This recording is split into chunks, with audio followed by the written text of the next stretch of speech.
So this is a quick tutorial on how to jump start an ATV. It's the same as jumping most cars.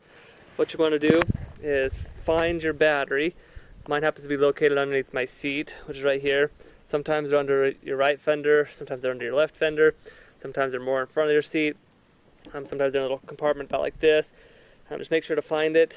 What I usually do with four-wheelers, just because they don't have the same kind of posts and terminals as a car, is I usually undo these right here. So here's your screw. I undo the positive and the negative wires. On a vehicle, I don't ever do that. I just leave it on there. And you can leave it on there. It's just easier because, like I said, these are teeny little terminals. So what I do is you get your jumper cables and you do positive to positive. Sorry, I got a cast on. It's a little bit harder than normal. So what you want to do is on here, you can see that it touches a little bit better on one side. So I'm going to hook this to my positive, making sure I got a good ground. The red to your positive, making sure that you have a good ground as well. And then you hook up your battery. So I've got my negative hooked up, and then I'm going to put my positive terminal on. So now my four-wheeler should have power. So sorry for the hop, got a cast on.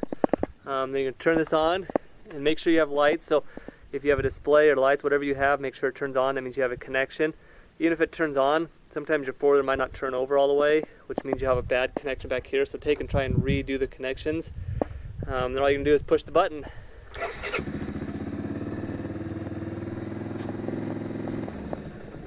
So just like that one, now started up. This is if you want to test your battery. If you're dead out in the middle of nowhere with your battery, then you're probably going to want to leave your terminals connected. That way, once you get the four-wheeler started, that you can just drive off. This is if I'm testing your battery, so you can do it either way you want. But if you do start it, make sure that you have a way to hook those back up. But do not touch those two cables together or make a connection, or else it'll shock the heck out of you. And that's how you jump an ATV with jumper cables.